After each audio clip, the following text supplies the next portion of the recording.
Globalization is the process by which economies, societies, and cultures become integrated through communication, enabling us to reach around the world farther and faster than ever before. Globalization is the reason that nations across the globe and all the people of these many nations have become intertwined. The expression, "no man is an island unto himself," applies to the nations of the world as well. Our economies are mutually interdependent. The political events in one country can impact the political and economic stability across the world. But it is important to remember that globalization didn't happen overnight. It took many years to advance the process of globalization. The Industrial Revolution started the spiral of change, and no one could have imagined the full impact of the Industrial Revolution on the world. It was perhaps the most significant revolution mankind has ever experienced. Then, before there was even the time to rest, nationalism and imperialism came at us full speed. And just to push everything over the edge, militarism and alliances were created to make sure everything was safe and guaranteed.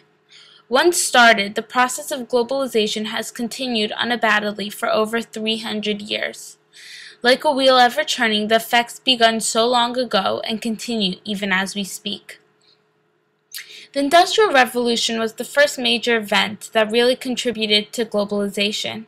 It was a time when many things changed. It was a period of time where people became inventors, and they started coming up with new ideas to make life easier.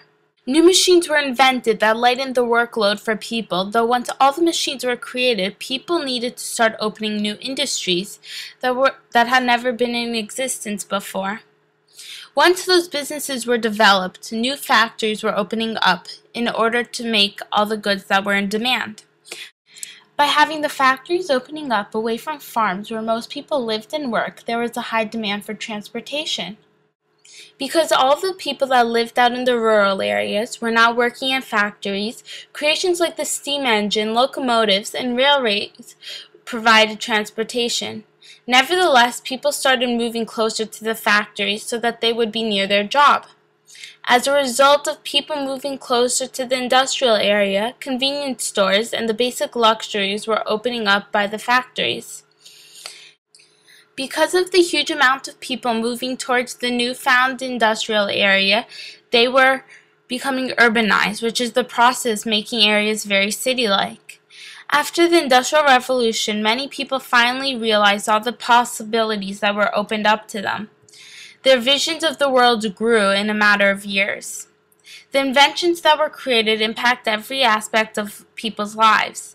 They could now contact a relative living far away by using the telegraph, or they could travel and visit friends and family using the trains to get around. Transportation communication developed the world for many people, which demonstrates how much the Industrial Revolution contributed towards globalization.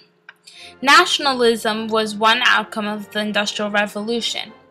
And even though the Industrial Revolution contributed a huge amount towards globalization, nationalism played its part as well.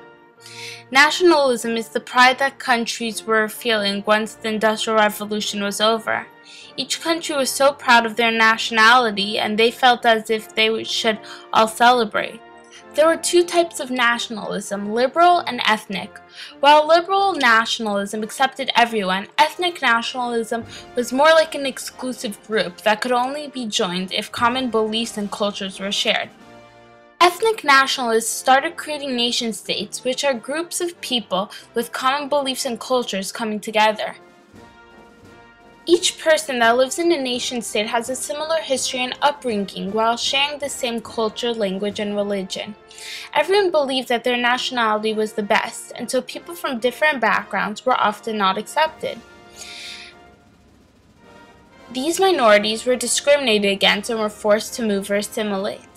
As a result of nationalism, people with similar backgrounds were all clustered together, which creates new connections for people within the same culture, though nationalism hinders globalization because overall people cannot create new relationships or learn about people with different cultures. Imperialism was a result of both nationalism and the Industrial Revolution, because the combination of the industrial need and the nationalistic pride caused countries to colonize minorities. Imperialism is the practice of extending the power of a nation by gaining indirect control over the political and economic life of the other areas. The industrial need and nationalistic pride during this time is what caused countries to imperialize. Each country is so full of pride that they feel as if anything and everything they do is right. So they decide to help out other countries by invading countries belonging to minorities or lower races and civilizing them. The Europeans need money to keep the industrial business afloat, and they figure that by civilizing the lower races while using resources and land from the countries belonging to minorities, which is also known as colonizing. Though some Europeans had doubts about colonizing other countries, but they were taught through social Darwinism and craniometry that in fact they were helping the lower races. Social Darwinism and craniometry, also known as scientific racism, was a theory that humans had evolved over the years, and day races, which were considered to be white-skinned, had evolved more than African Americans or night races. It was scientifically proven through an inaccurate study, pointing out that the shape of our skulls were different. While the night races had a skull that looked similar to a monkey, day races had a more sophisticated skull, which supposedly meant that they were more advanced. But nonetheless, the European nations were in a competition for territory, materials, and money, which they received by colonizing other countries. By colonizing other nations, they were gaining more power and a wider repertoire of people that they could spread their beliefs to, as well as more land. All of the countries were empowered by the certainty that they were the rich and higher races, and the fact that they were colonizing land only intensified their satisfaction. Imperialism is a huge contributor towards the globalization of the world. The colonizing of other countries and spreading of beliefs really multiplied any given situation to thousands of more people. Militarism and alliances are a result of imperialism. Because of the competition between the competing countries for territory, materials, and money, it was decided that armies should be enhanced, just in case a war started.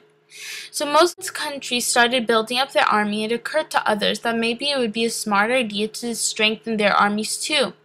After all the armies were increased and strengthened, there was a lot of tension in Europe, which is when alliances were formed. Though all the armies were strong on their own, countries came together to create alliances, which ensures that if a country that is a part of an alliance is attacked by another country, the countries that are in that alliance would rush to help in the battle.